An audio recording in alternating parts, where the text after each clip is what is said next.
Jesus said, if you have the faith of a mustard seed, you can tell that mountain to move and it will move, and nothing will be impossible for you. Right? The most important part of that statement is nothing will be impossible for you. Right? Mhm. So, I'm thinking, okay, like my initial thought was like when I was really kind of like delving into that statement more for myself, I'm like, do I even have like the faith of a mustard seed? Like I might have like a fraction of a fraction of a fraction of a faith of a mustard seed in my own ways of manifesting or whatever, right? But still, that's a pretty good amount. And then I was like, how many atoms are in a mustard seed? I'm like, all right. And then I was thinking, okay, how many, like there's I don't know, a few 100 billion trillion atoms or was something in a mustard seed, right? But what's it called? So then I was like, okay, the atom has what's it called? Obviously potential energy. You can see it from our atom bomb tests. The explosion, right? So we have those atoms in us, and then I just kind of Google like how many atoms are in a human body. So I got my notes up here. We have Trillions. 7 sextillion atoms in the human body. Let's keep Right? it G-rated now. Well, that's six. Yeah, I know. Okay. It does sound like that, but like Just five like an is, infinite amount, basically. but that's 7 sextillion atoms in our body. And then I was like, okay, I know protons rotate around atoms. And then I was like, how many protons are in a human body? 6.5 octillion protons in a human body, right? And then I was like, okay, you guys familiar with Nassim Haramein, Yeah. right? Okay, Nassim Haramein is like a physicist, and he's got some papers coming out. He already released one about like trying to unify all the field theories, right? And he has something that is recognized in mainstream science about his calculations for a proton, and he calls that the Schwarzschild proton, right? So the Schwarzschild proton is basically there's like even in the atoms there's like a mini black hole in the atom, and then the protons rotate around the atom, and those protons, if it's a Schwarzschild proton, it has the same mass of the entire universe, right? So we have 6.5 octillion protons in our body, and if proven that they're Schwarzschild protons, then we have 6.5 octillion potential universes Mm-hmm. in our own body. Mm-hmm. So I'm like, okay, that takes a lot of energy. I mean, you have access to a lot of potential energy, but to move that mountain is potatoes. It's nothing compared to the potential energy that we all have in our bodies. potential. It also reminds And me of what Ross said about the moving of the rocks back in ancient Egypt, that they just had to speak to the infinite beingness of the rocks, and the rocks themselves had ample energy to do anything. Speaking to the atoms. Yeah. Mm-hmm. Gotta make love to them atoms, baby. yeah, so that's that's basically like the idea of it. So more or less, but like other people have talked about this as well, like in different circles, like scientifically, metaphysically, even like Bashar the channeler, about Bashar, right? Yeah. Daralinka. He's talked about that as well in similar ways, but seeing this angle and kind of like just digging in, and I even used some.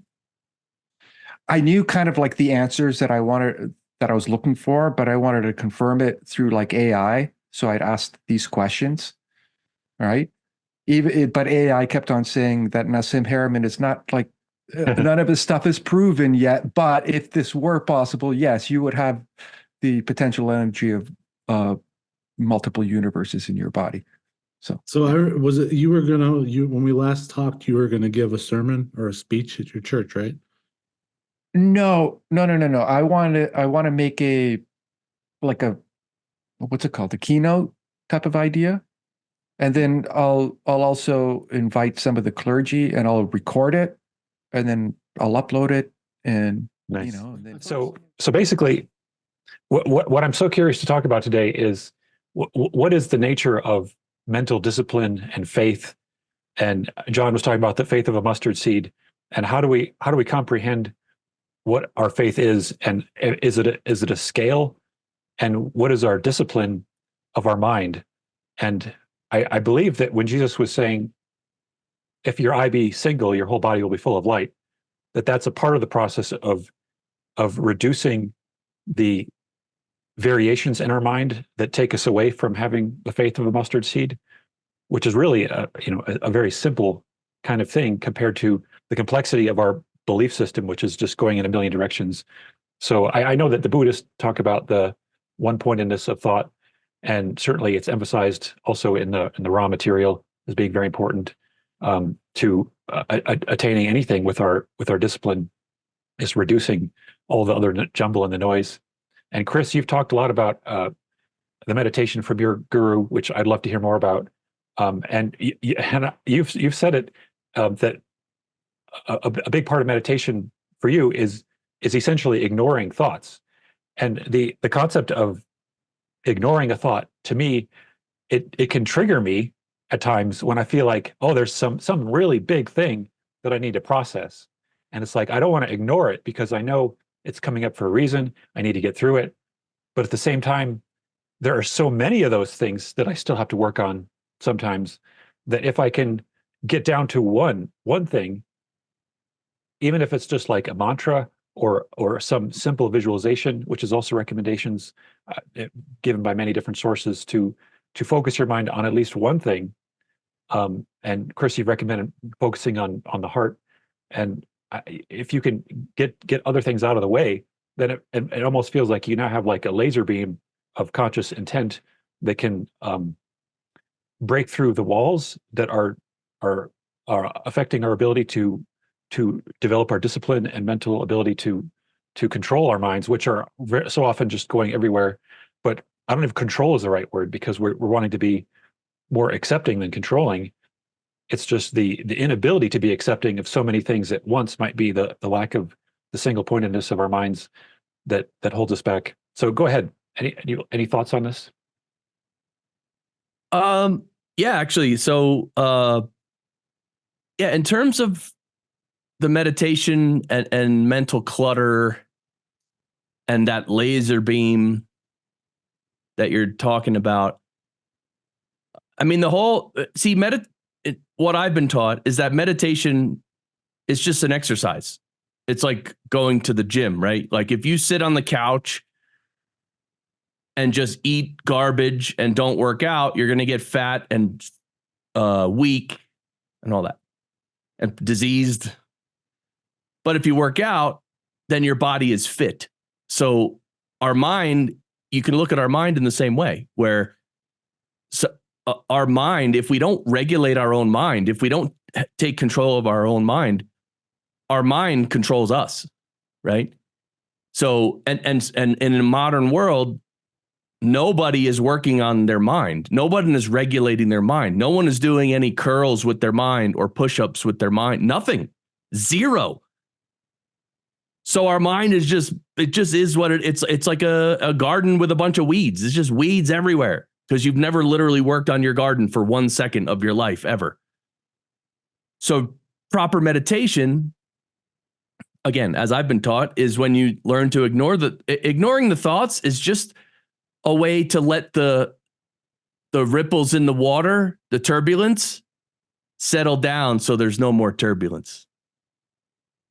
So now you can see right through the water. You could see down maybe 100 feet. But if someone splashes their hand in the water, then you can't see anything, right? So it's just the mental clutter that we have too much of. Meditation is a way to just learn how to let it go and let it dissipate. And when you do that, you return more to a natural state where you have to find out what that is for yourself. So, I mean, I just wanted to explain this very simple explanation of why meditation helps and what it actually does. It allows you to get in contact with whatever. And without that, you're never going to be in contact with anything because everything is just crazy, right? You're like giving yourself the discipline by telling yourself, basically, shut up, stop, just have neutral space, and see what you hear, what you think. That little voice. Some people aren't even aware that they have a little voice in their head that, like the cartoons, the angel and the demon, influencing your thoughts and stuff. It's like you have to be quiet. You have to learn to silence yourself. Well, Yeah. I had an interesting conundrum with the whole thought and meditation thing, and I kind of, at least for myself, I kind of figured it out when I was in Peru in the mountains in the Sacred Valley, and I'd just sit out looking at the mountains on my little lawn chair, looking and just sitting there for like an hour or two, examining my thought process, being the observer to my thoughts, and just letting them be. Complete permission. Go wherever you want to go. No problem. And at least for myself, I kind of figured out that the thought process is like a measurement tool, right? Like I'm measuring from point A to point B. 1 + 1 = 2, right? And what I kind of realize is for the things that are a bit more slippery, like love, emotions, or metaphysical stuff, or spiritual things, because those are slippery, the thought process can't identify it as an answer. So then the thought process gets caught in a loop, trying to figure it out, because the thought process is there to help you. It's a tool. It's a tool to help you to figure things out in the way of measurement and judgment and things of that nature, right? So, but the thought process can't understand like these slippery things. So then I was like, okay, what do I got to do? With all my thoughts that were not incoherent, I looked at it as each thought of like an open circuit that hasn't been closed yet. So what I did was I gave my thought process an answer, regardless if it was right or wrong, and it kind of closed the circuit. And then eventually I found out that the thought process, if used correctly, because we have it, we're created with it, so we have it, to use your thought process as a tool instead of it using you as a fool, right? So you have the thought process, but then you have, and that's a type of knowledge. That's one type of knowledge, is a thought process, like mathematics, measurement, blah, blah, blah, blah, blah. That's one type of thought knowledge. But there's other types of knowledge, like intuition, love. Like I can ask the 8 billion people on this planet what love is, and they might give me 8 billion different answers. You Of can what grow a it lot of is. different crops in the garden once you pull Yeah. out all those weeds, right? Yeah. And then, but the thing is, everybody knows what love is. There's really no like specific They think they do. thing. Well, but the thing is, when you have like love for your parents or your siblings, or you just know, like, or a newborn, you just, there's this different type of knowledge. It's not this type of knowledge. It's a different type. Same with intuition. It's a different type. So I look at the thought process, like the intuition, love, different types of knowledge that have to harmonize, like gears. And then when we harmonize all the different aspects of our own body, then I believe we can do stuff like the mustard seed type of thing, you know? So this to me speaks of the nature of balance. And Yeah. The difference between the rational and intuitive mind seems to be that they're different parts of a tree of mind, is the way I see it. There's the branches of the conscious, and then there's the unknown aspects, which are deeper down, that are harder to rationalize without working with it for a long enough time, that they are integrated and synthesized into one entity. But yeah, it's like there's an infinite potential then when you can dig deeper. There's also, it's like with everything. So like your mind is just one muscle, right? So we're speaking about, exercising that muscle first, but you just go to the gym and start working, doing exercises, but that's not it, right? You got to make sure you're eating healthy. You got to make sure you're getting the right vitamins. You got to make sure you drink enough water, all these different things that would really take your exercise to a different level. And it's the same thing with your mind or with your heart or with your sexual appetites, and all of the chakras all the way down, they all have like a duality, right? There's pain and anguish, but pleasure and love and stuff. It's like every single vortex, we're incredibly hyper complex beings. And like down to the cellular level, like you were saying, is like each cell is like a conscious, like thinking thing capable of disharmony, causing cancer and disease and virus and stuff. But then they're like, tumors and all that stuff. But then also, if in the other end is like every cell's capable of vibrating in harmony with the universe around it, bringing happiness and joy to people just when you walk in a room, so it's like every single little part of us is capable of either or, and it's like working out, like that's one thing, it's an exercise just like meditation. But also, see, there's something else too, is once you get into the higher end of it, once you clear out all those weeds and you get to a place where you can silence your mind and you become conscious of the control you have over every cell in your body, one push-up can be enough for a total workout if you do it with every cell in your body, right? And it's like impossible to do. But like you could be sitting on the couch and actually you without moving, physically, visibly moving, you can be moving every cell, right? So you can actually get exhausted without taking a step if you're like a master.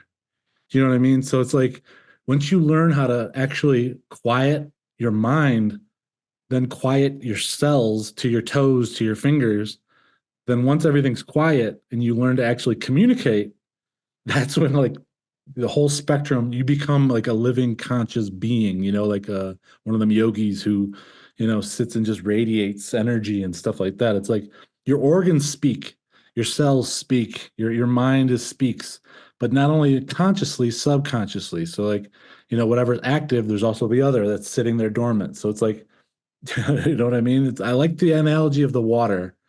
because like when you're meditating and you get intrusive thoughts that kind of trip you up, see, it's important that you like accept them for what they are, even if they're the most horrible thoughts or even the best thoughts. Accept them that they've come into your mind, recognize them, and let them go. You know what I mean? It's important not to get stuck. You know, when we Yeah. get stuck, you hyperfixate. You know, when you hyperfixate, it's not good. You know, that's when you get stuck energy and you get frustrated, or you know, even love. Like you might obsess over someone or something. You know, and it's like we are like hyper complex creatures. You know, so this is all very interesting, and I think faith. Yeah. You know, when it comes to like faith, you know, faith is just one of those things where it's like when you feel true faith, just like true love, you feel it in every cell of your body. Like, and it might last 10 seconds if you're lucky. Right. But when you feel it, you know, you're like, whoa, something, I just got hit with something. But that's what that is like, no, you didn't get hit with something. You just aligned like a tuned instrument, like a guitar tuned perfectly. You just hit that perfect attunement where everything lined up. And it's like glorious. It's so hard to stay in that resonance. But when you experience, you get chills. You know, you're talking and someone, you get chills. That's faith. That's love. That's what I picture it as. You know, is like perfect harmony. Like when you're tuning a radio and you get nothing but static. That's the intrusive thoughts. But then, boop, you hit that radio station. It's like, oh, what's that? Oh, it's a message, right? Where's it coming from? It's all around you at all times. It's just you have to learn how to tune the fuzz out, tune to that frequency where everything lines up, and then you get messages, you hear things that you didn't normally hear, you start having conversations, all this stuff starts happening. So yeah, totally.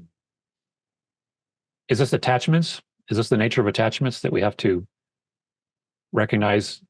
Every thought can be speaking to something deeper that we've been attached to that we can detach from. What is detachment even from thoughts? Is it even is it deeper into the spirit? Is there I would something say that's like a like cord? detachment or attachment is like detachment would just be like whatever comes, it comes. Like just let it come, you know, and let it go through. You know, like if you had like a net like for catching fish and you put it in the river and then you in front of the net you kick your feet and all this muck and everything starts turning up. That's your thought process. And the net is like you. And like just let everything through the holes. And if something really gets stuck in there, then it's worth getting stuck. You take a look at it. If it's not important, you toss it out. But you might get some fish. You might catch some good stuff in there, right? And that's I feel like detachment is just letting everything just go, you know, just letting then attachment would be like, you know, oh, this is interesting, and pluck it out. And then you're fixating on it and you're analyzing it, you're appreciating it and all that stuff. So have we been carrying on to junk in our nets since childhood that is called our personality? Oh yeah. Oh yeah. What is the personality? It's like the end result of all of it, right? It's like a bundle of habits and habits that we've that we've created in this life, but maybe also some remnants from previous lives. That's really what a personality is. A personality with the small p, because some of the gurus talk about a personality with the capital P, which is more like a master. That's a different thing, but yeah. Like the higher self, maybe? Not even the higher self, more like somebody, maybe even like an avatar or a master who has come here for a purpose. Maybe like the Buddha, maybe Jesus, maybe Lord Krishna, maybe Swami Vivekananda, right? These people who they seem to be larger than life, and they're just, you know, they're just on a completely another level. And so, you know, they can be a personality of a certain age or something. Yeah, I would say like personality is kind of like your survival mechanism for dealing with your bundle of traumas that you've experienced from the womb. You know, it's like you are really all the trauma that's happened to you. You know, you've learned to deal with all your traumas and in your pleasures too, but we kind of like let those go. I feel like we hold on to our traumas as beings, you know. It's like, why do we laugh in the cartoons when someone gets hurt?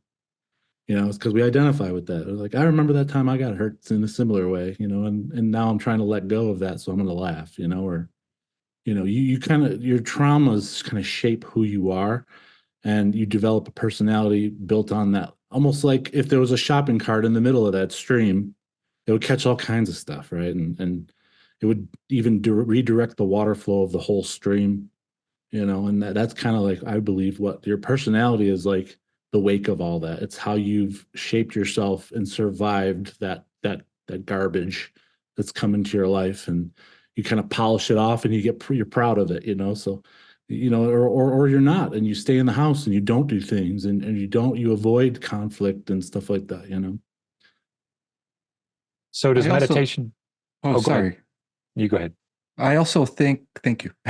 I also think that our personalities are a distillation from all the traits of our ancestors as well, because each parent teaches their offspring, and those offspring teach the next offspring. So we're like this distillation, like our personalities can also be, my personality is like my lineage, So your flavor, yeah. the flavor of my lineage. But even if you go before, like we as humans in our current form arrived, there's still a lineage behind that. And whatever that form was. And then behind that, and then behind that, and then what's the first creation? Right? And what was before the first creation? Right? That all trickles down. So it's kind of like we each have our own, I guess you can call it like our own families are like neural pathways of humanity. Yep. But it's in the same brain.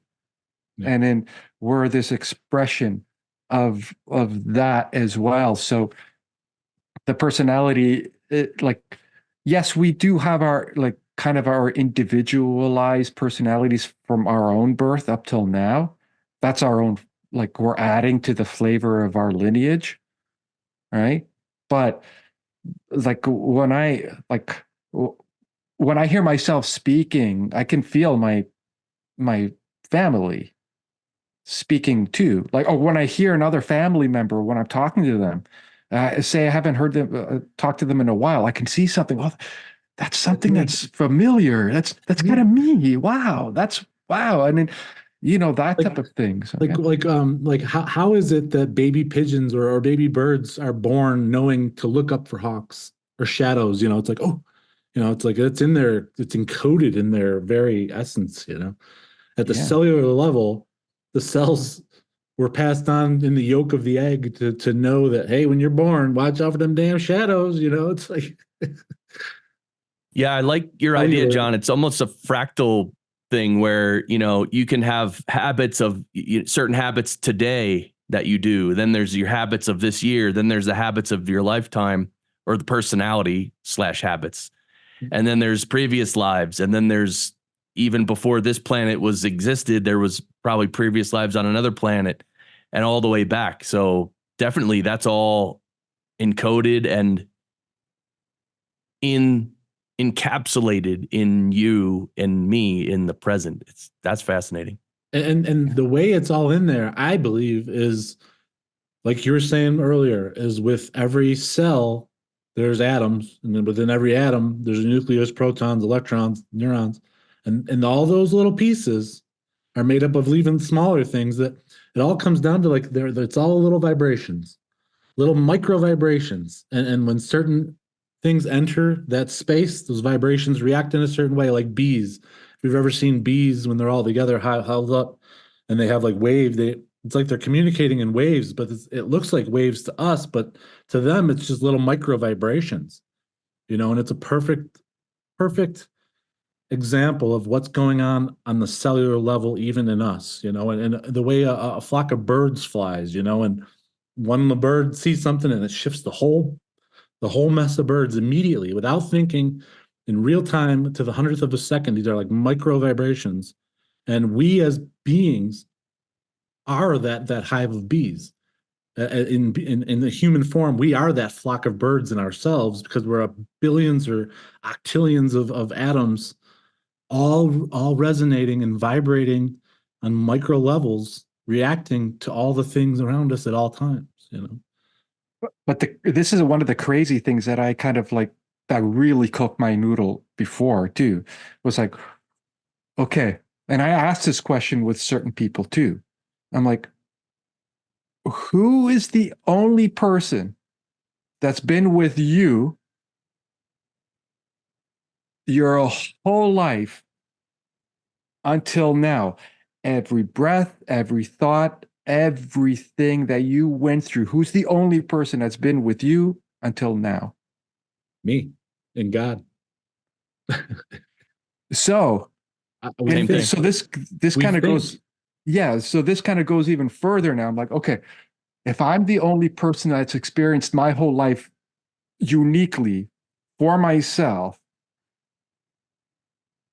it's kind of like the double slit experiment idea. It's like when I'm change? here and I look like I don't know what's happening outside, but when I go outside, it's happening, right? Like I can't prove what's happening outside right now. Like there's no way until I go outside and look and I can confirm it. So I'm the only one that's experienced my whole life singularly. Nobody else has this unique perspective, just like everybody else and everybody watching, you dudes, nobody. They're all unique. But the universe is completely being experienced through you. Right? Completely. So this comes back to the mustard seed. You are the mustard seed. You are the mountain. But the thing is, though, is like when you look at the mustard seed, you're like, okay, I can move that mountain. Because But we always look at it from like a positive perspective. Nothing will be impossible for you. That statement works for positive things and for negative things. We're always manifesting. We're always using the faith of the mustard seed at all times. But the thing is that what we're manifesting is what we're used to. So I'm going to manifest mediocrity or a horrible situation or anything. I'm always manifesting. But the thing is, we haven't been able to like switch to be able to say, okay, I'm always using the power of the mustard seed. I got octillions of universes inside of me, potential energy. I'm moving the universe at all times, but yet this is what I manifest. But I'm always manifesting. So we have to, like what you were saying, Randy, earlier, is to be able to uh, to refocus and be able to manifest something that's uh, much more out of what the norm is for our current construct of reality on this planet. I think that's a good word, the focusing. Yeah. It's like our minds, and that's why I'm talking about the single pointedness of the mind as being so central. Is because I think even maybe the television programs we've watched growing through our whole lives, they're all 100%. programmings that are coming in and putting these little tiny preferences and feelings about the way we like to experience things and what we want to experience that are all scattered. And so clearing ourselves of those. This will blow your mind too. It's not just the television programs you've watched. It's also the television programs you haven't watched, because they're in there too. And you might not realize it, but they're in there, and your cell, everything is there. It's like the radio stations are all in the room with all of us right now. And even if we can't perceive it, they're there. I think it's the collective unconsciousness that we're all experiencing, is that Because we're your all neighbor's watching the other show and he's vibrating and letting out this aura, and it's hitting your aura, and your aura's going, ooh, it's all happening. right. It's the morphic field too. 100th monkey effect as well, type of idea. Exactly. But also, if there's a program, wouldn't there be an anti-gram? Channeling. Right? So like anti-gram could be something that is something that is not necessarily beneficial, but it can also be a catalyst, like what we talk about in the law of one. It could be a catalyst situation. But an anti-gram could be that type of program. But a pro is usually like something positive, like a program, right? So this is why sometimes we navigate to certain entertainment that actually helps us to feel more aligned with something. Or this is why some people want to watch horror movies and get scared shitless, right? What Type would of be an thing. example of the antigram? Would that be like the guy who never gets cable, who goes outside every day and touches the rocks and tries to talk to God in his head? And so is that like the anti-program?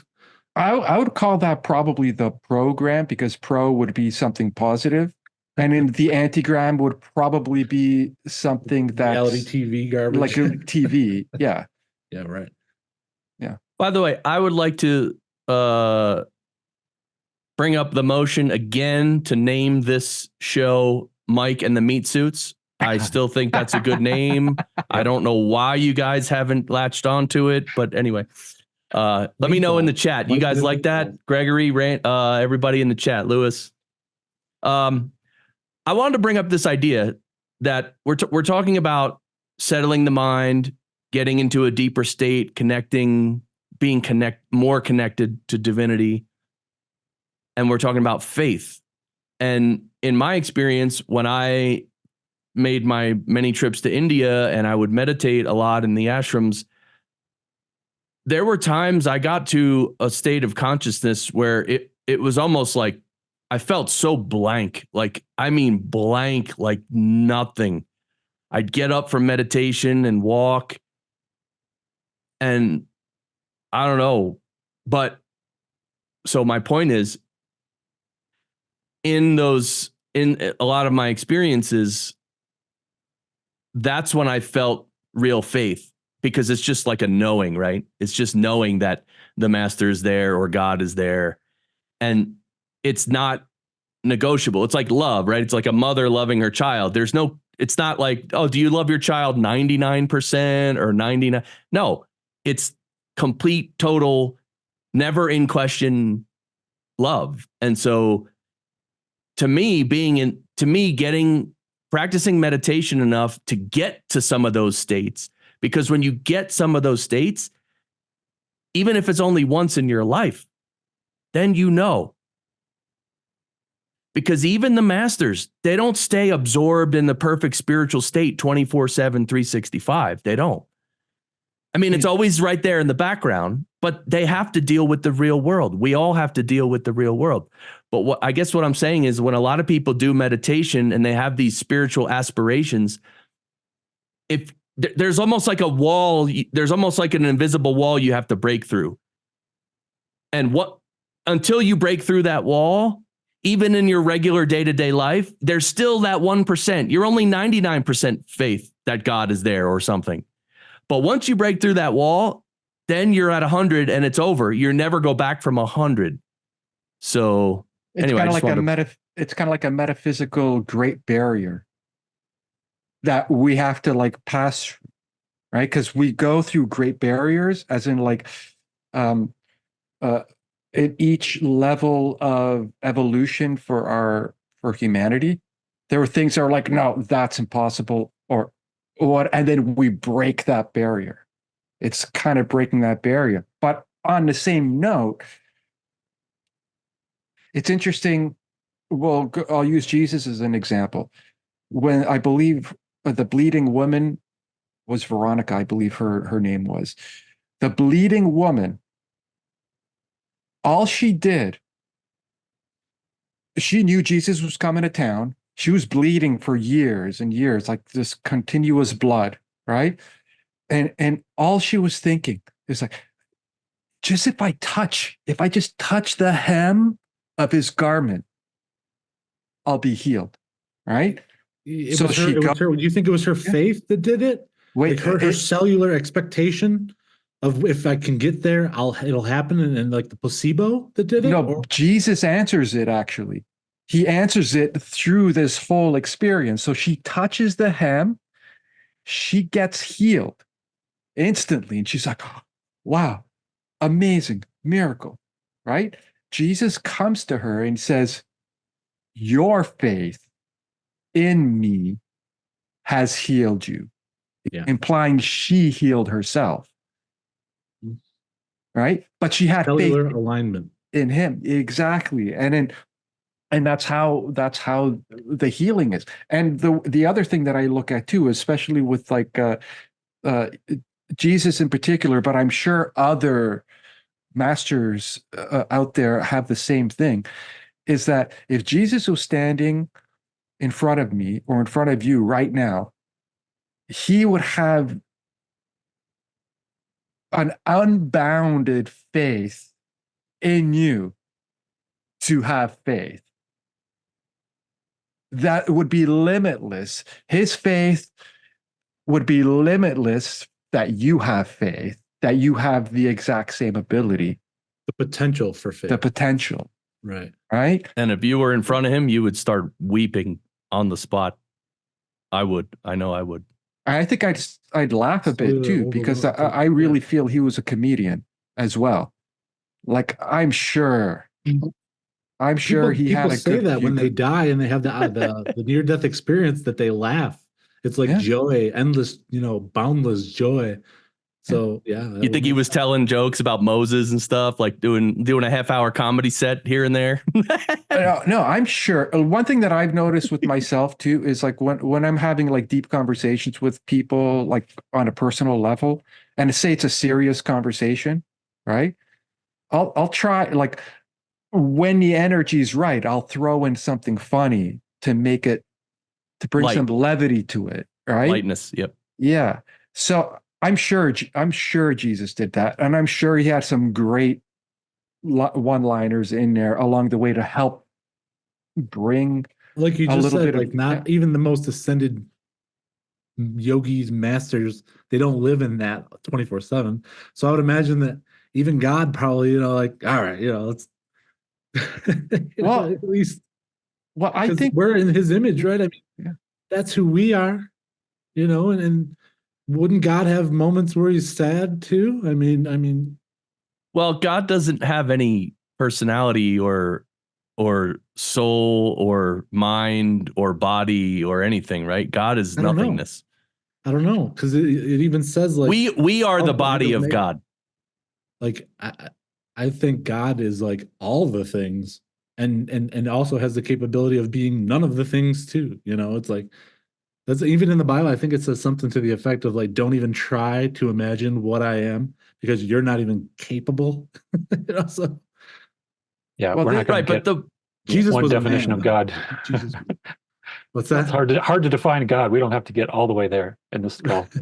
yeah, and one I thing also that, think the go Bible, ahead. like, sorry, just real quick, the Bible where God speaks, that's not God speaking. I mean, you can take it however you want, but God doesn't speak. He's not a person who speaks. God is transcendent. God is everything and nothing, and it's not, we trying to anthropomorphize God is not the right way to think of God, and that's one of the limitations of religion in general.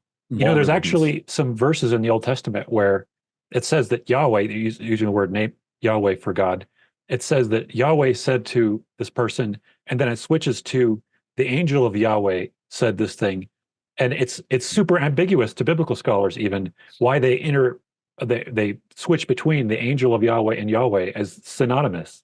But there's a Well, that would suggestion make that when Yahweh's sense. speaking, it's an angel speaking. Yes, that would make sense, considering that God created the heaven and the earth with his word, right? If God's word is literally Word. capable of creating all of this, then yeah, it's not like speaking as like we're speaking now, but it's still speaking, even just at a greater power, I would say. It's like the hint of an intent is like God speaking, and it would change your literal cellular structure just if God wanted to even think about communicating with you, you know. We just use these words like speaking and talking because we're just humans, you know.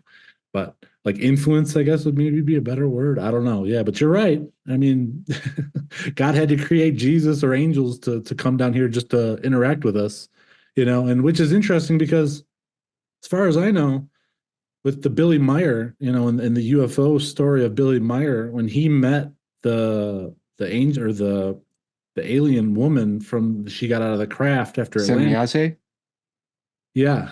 And when he went to shake her hand, she said, "No, no, you can't touch me because if you touched me, you'll die." Because she explained that she had to slow her frequency, her cellular levels. She had to slow herself down just to be able to be perceived to Billy, you know, and that speaks as like you know, we're at a low frequency now as we are, but there are different levels, like we talked about last time, which we're like ascending to, but you know, God or Jesus, you know, when Jesus left the earth, he went up, you know what I mean? Like he's all around us, but not physically here, you know, incarnate in the body, you know, and it's like we're just in between phases here, you know, it's like there's a whole probably infinite level of being or existing, you know, that we're just in a little temporary phase shift of life here, you know. So Yeah. There's an interesting part too with that too, because when people say, "Oh, God doesn't exist," like atheists, right? In a way, they're right? Because at least for my faith and other religions too, they have a similar way of looking at it. God is uncreated because if God existed, God would have to been created, right? So God is the no thing, that nothing, but that nothing is full, and also that nothing cannot be harmed, right? So we are the thing, but the only way we can exist is with that no thing that is full, right? So, but that no thing is full and everywhere, right? So right here, right now, like whatever this space is, the things in between things, like I got this thing and I got this hand, there's space in between. That's everywhere. And any type of like wherever we travel, wherever we out, even when I was doing medicine work in a jungle, even that like kind of fourth dimensional reality, there's still the in between of what I'm seeing. Even though I'm seeing these crazy, impossible gears, which like kind of Ezekiel style gears, and these crazy like what's it called, the hieroglyphic type writings popping up, and I'm getting these downloads. But in between all that stuff, there's still that no thing in order to get contrast to see what's going on, right? would you Yeah. say that even though it seems as though it's empty space between, it's not empty, right? No, but It's the spirit of the. Yeah. See, we're the physical manifestation. There's a spirit or causal or subtle. Like think of God. One way to think of God is the most subtlest thing ever that you can't even describe it. Like, you know, subtlety. Okay, here's my hand. It's physical. I can punch you in the face. Now, let's think about the idea of something like fairness. Okay, it's an idea. The idea of fairness. Can you show that to me in your hand? No, it's an idea. It's subtle. The idea is more subtle than physical. And if you get more subtle than an idea and you get more subtle than that and you keep going, that's Spiritual right? dimensions. Yeah. Well, one way I've appreciated looking at it from like Ramana Maharshi spoke this way, I think, is the source, the self-knowledge, true self-knowledge knowledge of God is the observer, and then the observed is all of the dream. So all of light, all of the manifest creation is the observed, the observable, and it has a purpose, but it is not the source. It is not God. And that the source is that which is choosing the choice of experience and that which is before all observation. Mhm. Yeah, and I just wanted what to mention allows observation as well. Oh, Oh. yeah, go ahead. Yeah, I was going to say, I believe it's Hinduism that says that God created everything, but God is no more involved. Like his creation is moving, but God's not involved. So that's why there's evil in the world. That's why there's babies born with terrible diseases and all this stuff. People, all this crazy, negative, horrible stuff that happens in the world. And religious people say, why would God allow this to happen? Well, he just it's us that are doing it. It's a system. Yeah, it's a He's system. not doing it. But God is creating through proxy, through us, because we're his creation. So through proxy, he's also creating. All right. So this is like karma and all that stuff, right? I mean, like if reincarnation is real, right? So let's say you live your life within the bounds of free will and you chose to be a mass murderer in this life, and then you were born next life, you were a baby that, it has cancer and dies, suffers and all that. And it's like karma's expressing itself one way or the other kind of system where like God designed it that way. It's like, that's why they say just be the best version of you can be, because you are being judged in every moment, and not as if God's sitting there going, I'm judging you, but the system he built is automatic as judging you. It's perfect in itself. It's a self-perpetuating machine. I feel like, it's like if you murder someone in this life, well, the next life you're going to have a karma for that murder if you got away with it in this life. And that's kind of how I think how that all works. It's like, how could this happen to such an innocent person? It's like, you can't see that person for what it truly all is, because it's incorporating its past lives, and all the echo of its previous existences is being paid for now in this life. That's, I think, is God created that system so that he could plant the seed, water it, and walk away. Yeah, and that reminds me of one thing that Babaji said, who was my master's master. He said, yes, if karma and samskara, that's how it works, just like you said. And so if you're a bad person, you're going to suffer the punishment of that. But he also said, if you're a good man, you're going to be reborn as a good man. And the whole goal of spirituality in his mind and in the practice I studied is to not be good or bad, is to transcend the duality.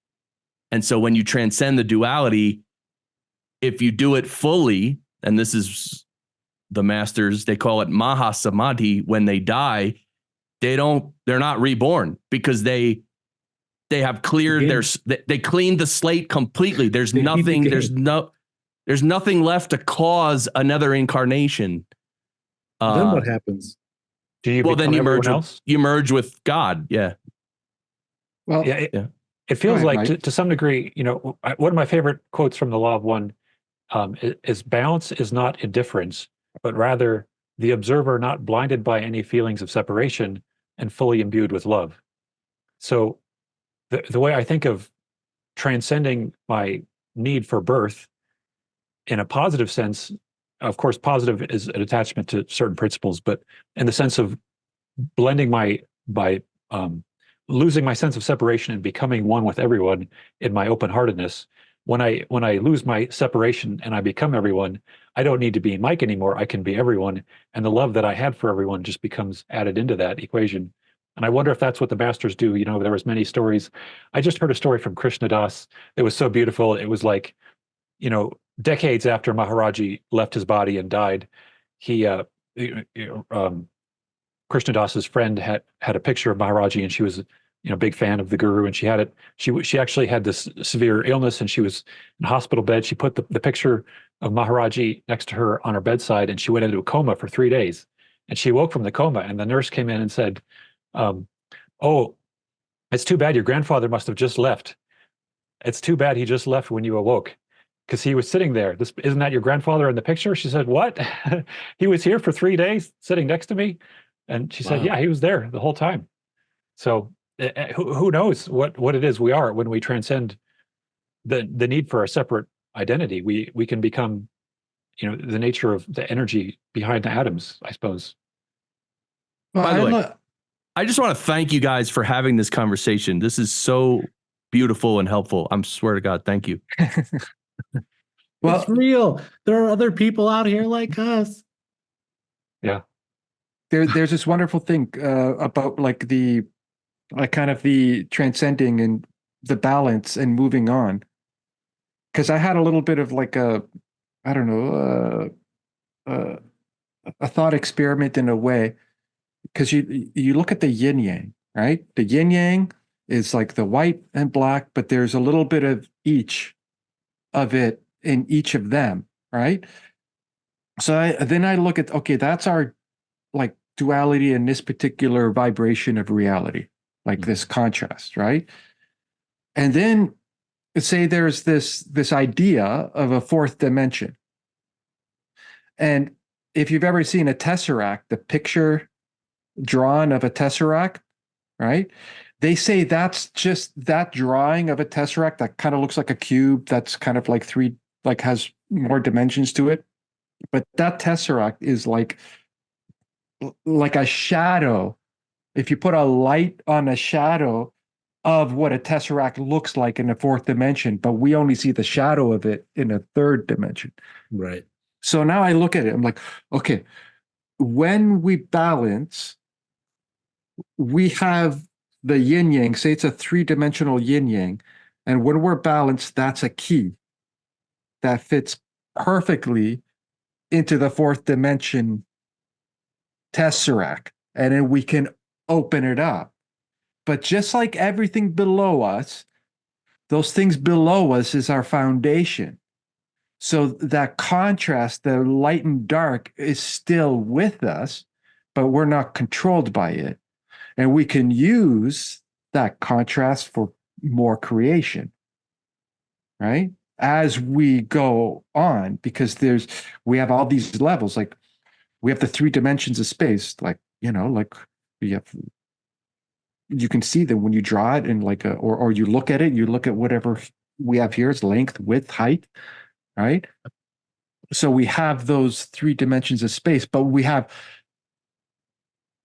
what's the foundation of the third and second dimension is the first dimension.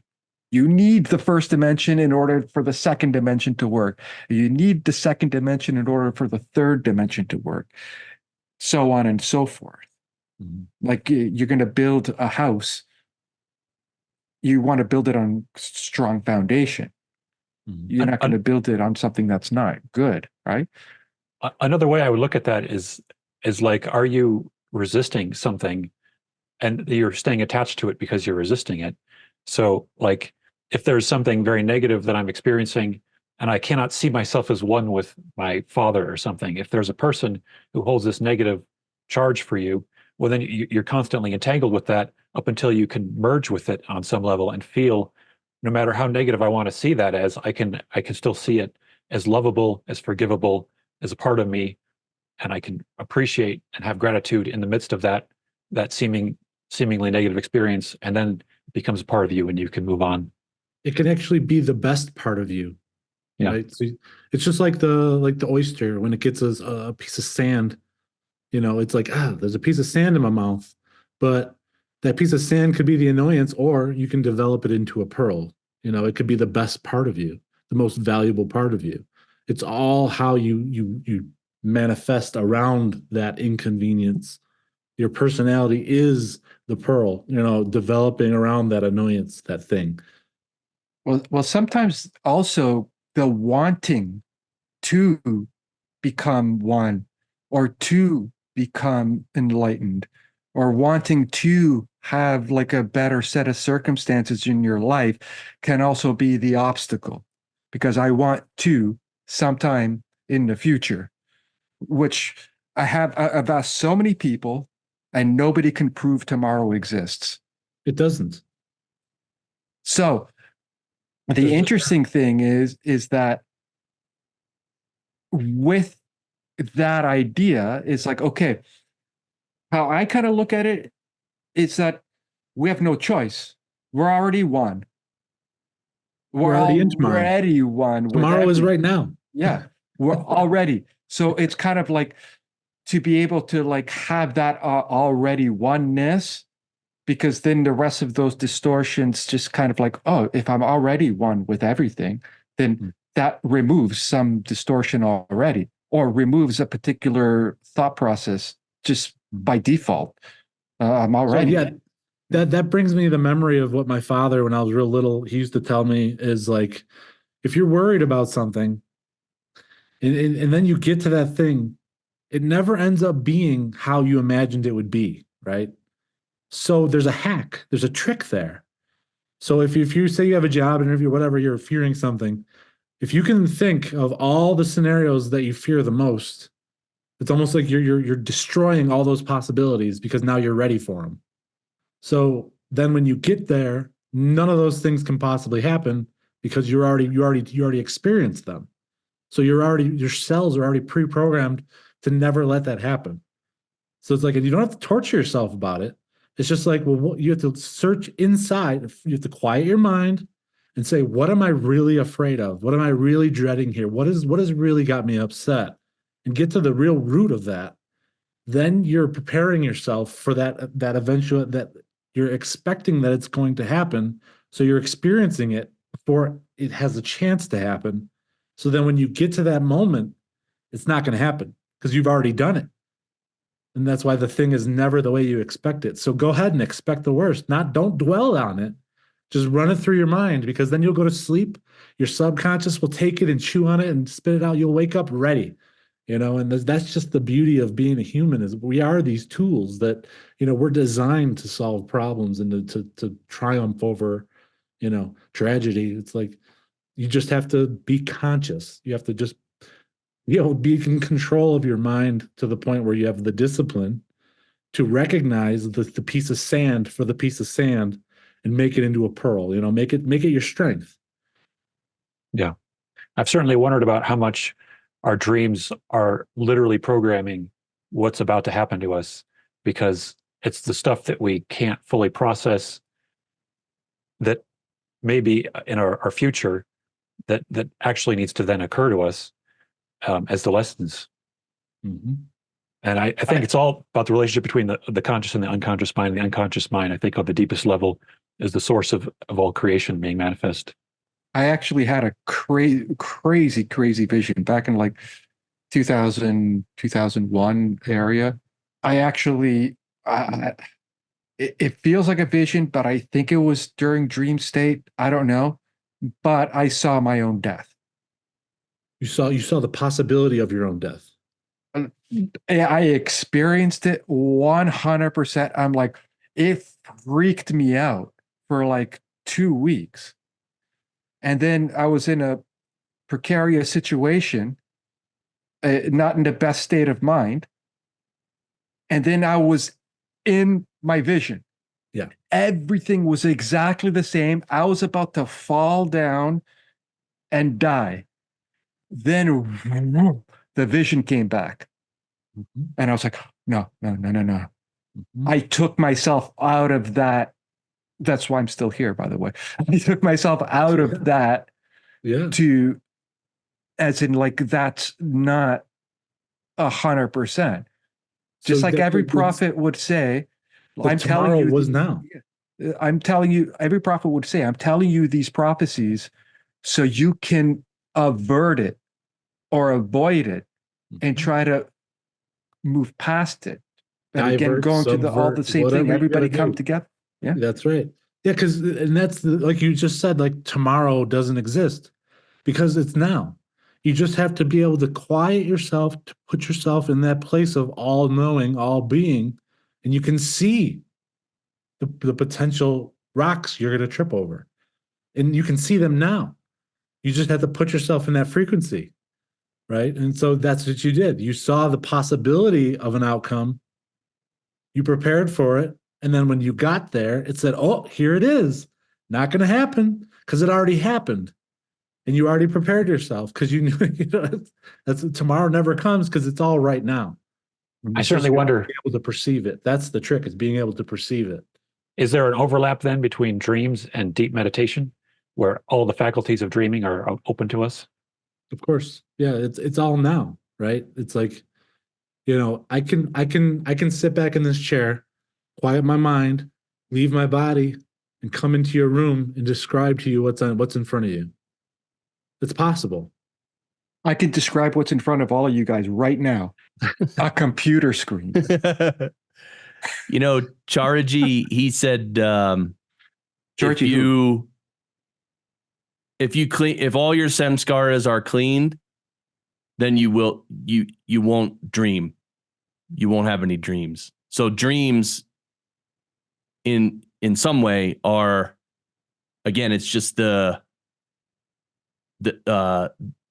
impressions we've taken in that they're leaving us, which is what happens during meditation too. All the thoughts you have, it's all these impressions you took in and they're in there. And when you calm down, they all come out, because what's happening is the universe is cleaning you. The universe is like, yeah, you shouldn't hold on to all this garbage. Let me remove that. But as it removes it, it comes across the screen of your mind. And that's why you need to ignore it. Let it go. And then, because you're being cleaned. cleanse. And so anyway. Yeah, and once that's what I think we're talking either before in a different thing about when you're a kid, you're able to astral project and have flying dreams and all this fun stuff. And then when you get older, it's harder for you to do it because the pressures, all the things of the world are on your shoulders. But it's like when you're a little kid, it's like, yeah, I have nothing else. You're totally clean. You go to bed clean, you wake up clean. Spiritually, you're just like, oh yeah, I'm gonna go explore, and and you go to sleep, and your subconscious is like, I don't have anything to do. Do you have anything to do? No, well, let's go play. Let's go do some fun shit. It's, but that's I also when believe things can come in. Like there are other beings and energies out there that are kind of like, I don't want to say feasting or swarming, but like They want to play too. yeah, they want to play too. Exactly. Hey, if you're not using that body, let me use it. I got something I got to do. Yeah.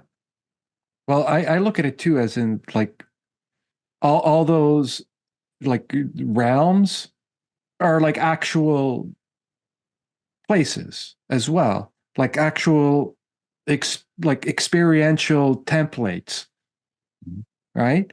And currently the primary one we're having is this one, like the three-dimensional thing, right? But they all have a function on some level, right? And that's the other thing too, is that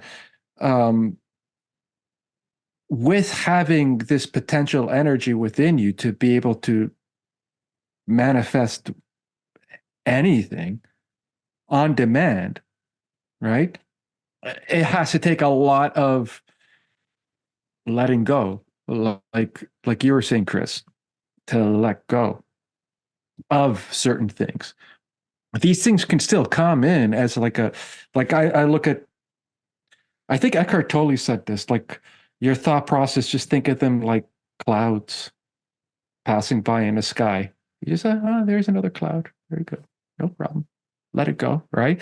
And with all these other things, because like I'm like daily, I look at the things that I'm manifesting, and I'm like, I know I manifested that because of how I was building it up energetically.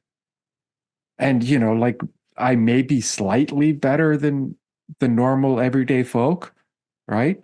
At consciously manifesting.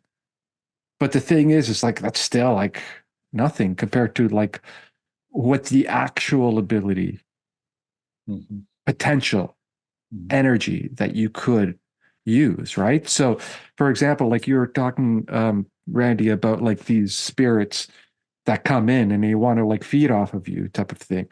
They're not part of our reality. So, for example, let's just use like Satan or the devil, for example. That entity are basically like magicians. All they got is magic tricks. And usually with a magic trick, you need some kind of like tool to be able to whatever, right? So the main magic trick is suggestion, right? So because they don't have access to our world, and they know that we have all this Physicality. potential, this faith, right? Of the mustard seed, for example, right? We have this faith. They want to commandeer us because we have all this power. We have the power of God to commandeer us to do what they want. We have the gift, right? It's the Yeah. gift of physicality, the gift of being able to drive these vehicles in this dimension.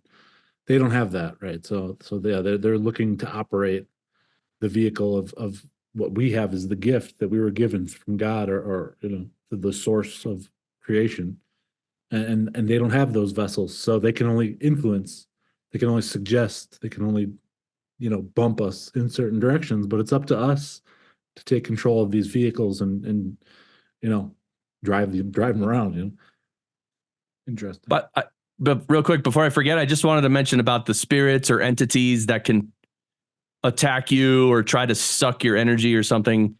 Babaji used to say that if you're a student of his or an Abhyasi of his, you can just let him take care of all that. He'll basically protect you and remove them, and you don't have to put 1 ounce of thought into worrying about any of all that. Just think that Babaji is taking care of it all, and that's it. And Yep. It's how Jesus, certainly- Jesus works the same way, right? Exactly. Been told that my whole life about the Jesus and the demons. there you go. Yeah. It's the faith that does it too. The faith. Yeah. That's it. The placebo. Yeah. But it And does just- feel like there are ladders to faith, that when you get to the higher rung, it's easier to shoot back up the ladder and say, of course, this can be achieved. And I think Hey, it's there's a that way book. with healing. There's a book called the Ladder of the Divine Ascent by I think Saint John of Kronstadt, or it's called the Ladder of Divine Ascent, and there's like 27 or 28 steps or something, and like though when you get to that particular point, like 2 or 3 steps before the last step is discernment, and how important that is to have discernment of like beings coming into your field of view, or to understand certain things about yourself or about reality. And one thing I feel is probably the most, for me, that works the best. I try to keep it as simple as possible in any way, like for myself, just filter it down to be the simplest thing, like love your neighbor, Yep. love your enemy, Yep. don't judge, Yep. things of that, like as simple as possible. When we have It's more a of an skill. agenda, that's when we can be more manipulated and programmed. Yeah. And So that- I would, oh, go ahead. Sorry, that simplicity also applies to our will as well. Like if you want to achieve something, you can have a thought that you're going to do that thing.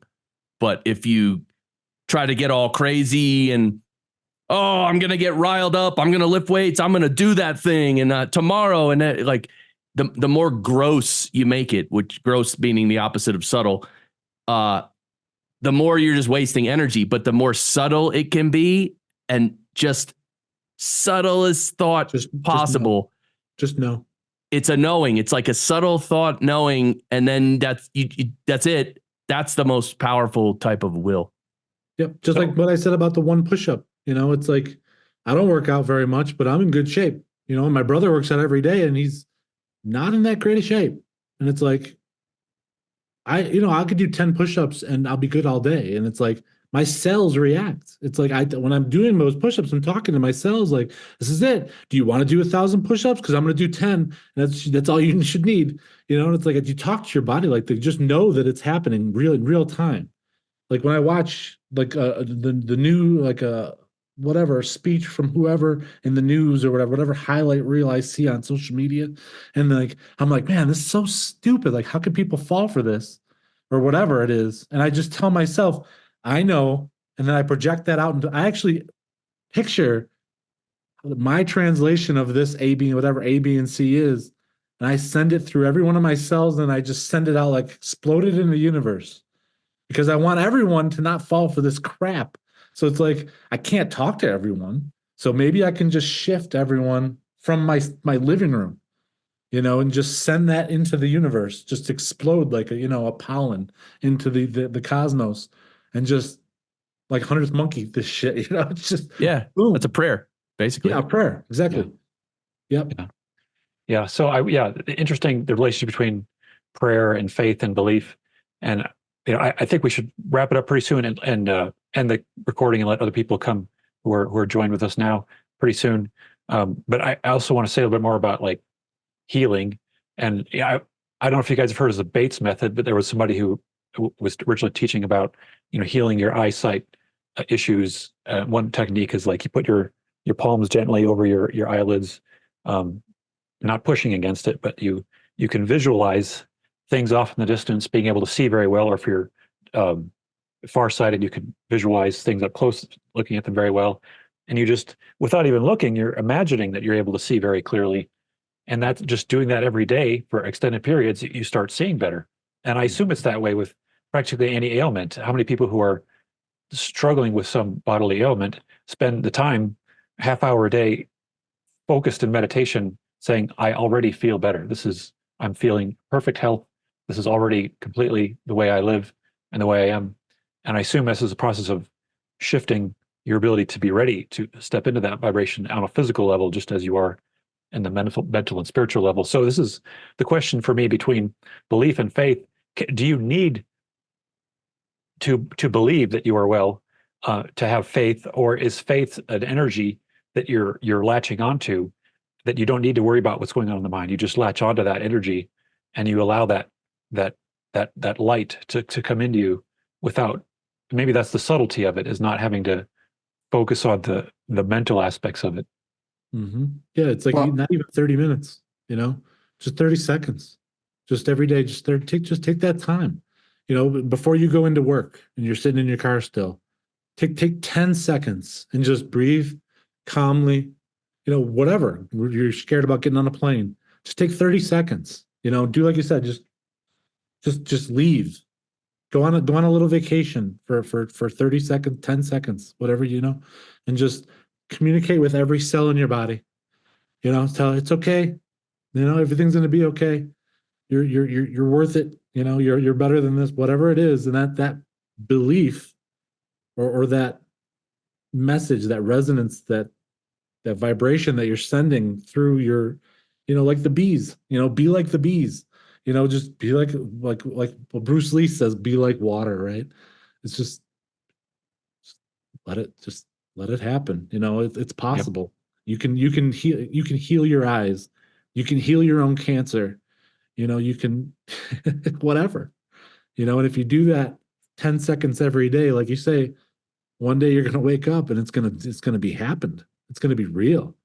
Just that little nudge every day or twice a day, whatever you feel, whatever comes into your mind. Just go into the bathroom at work when you're having a panic attack or whatever, and just sit on that toilet or whatever, go into that quiet space and just heal your own cancer. I'm sorry. I know belief in faith. I know you were going to talk, John, but I have to ask this. Is someone able to cure their own cancer? What if they're supposed to have cancer? And can you not still have faith in the universe and have cancer and die from cancer and still thank God that you got cancer and you know what I mean? Like that's the thing about this manifestation stuff that it's a slippery slope, all this manifestation stuff, because it's all ego. You know what's not ego? Saying, God, I submit to you, whatever I can do, whatever you need to do to me, I accept it with full love. Yeah, that means cancer, if that means anything. Yeah, that too. It's up to you. This is your ride. If you want to fall off the roller coaster and you want to be happy doing it. No, but that's what I'm saying. It's not up to me. In spirituality, the only impediment is the ego. And the ego is the thing that says, I have to live a life and I have to be strong and I have to not have cancer and I have to all this. Mm-hmm. True spirituality. Sorry, Mike, go ahead. I think this is complicated because I think that there are different levels of the program that we've chosen. We've chosen to have certain experiences for certain lessons, and me needing to be taken care of can give someone the job of taking care of me that they needed to break through. Maybe I had an agreement with somebody else even that I'd be sick for their benefit, and maybe there's a certain amount of sacrifice that goes into our own healing journey, and suppressing our potential as a physical vehicle. But at the same time, I think that to be of greatest service to others, which is usually what we're trying to achieve, open-hearted service in others, it seems as a matter of principle that healing goes with service, that we are able to heal when we are healed. And health, I think, is like is something that is like light from God that comes through us. So I see health as maybe an exception to manifestation, where health is like the removal of the blockages that have been holding us back. No, but he's right too. You're both right. We're all of us are right. There's no like right or wrong, I guess, really. And what you're saying is true. Is like you can be at peace with death and everything else. That's beautiful, But like when I said like cure your own cancer, I'm just assuming that the person may not want to accept that, or maybe they just had a child or something, or they want to stick around. It's like there's a way. There's a way, like you say, like with ego, to do the impossible. But it's beautiful to just get old and die too. And that's okay. That's beautiful too. So there's many paths, right? And it's not like I'm saying, you got to take control and all this stuff is like, well, I'm just speaking to those who might, not see it that way. It's like, it's possible.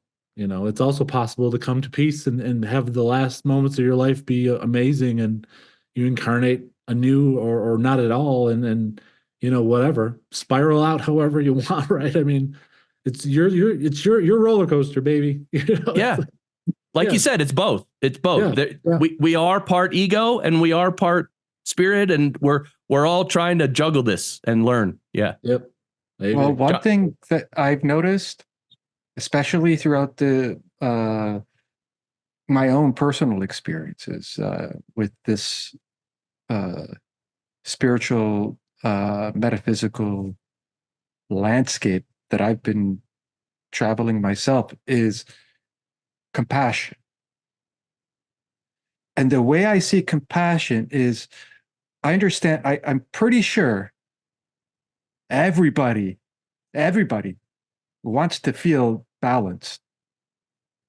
And sometimes that balance, they choose something that actually makes more imbalance, right? Like, for example, if I'm going to do an unnecessary surgery to me to modify the way I look, but it's unnecessary.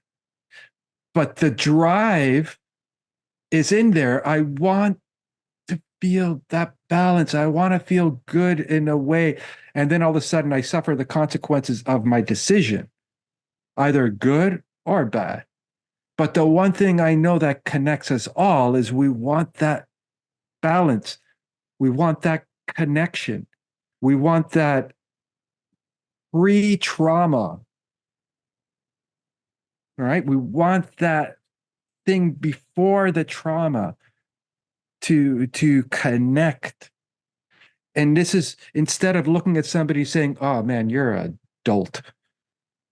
Now I look at it like, no, I know you want the same thing I want in the way of balance.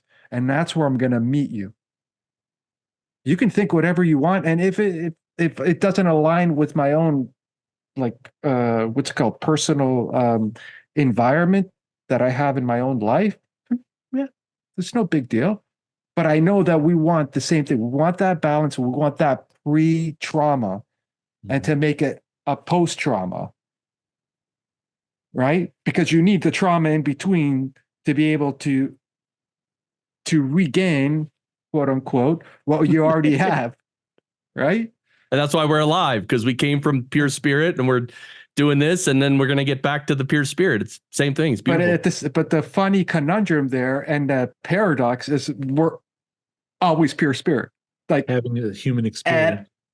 all times, regardless of what we think, what we feel, what kind of trajectories we launch. It's always good, bad, in between, advanced, not advanced, 11th dimension, 48th density. It's all spirit at all times. And then, but now it's this, the unification idea now is, where are we all going to meet?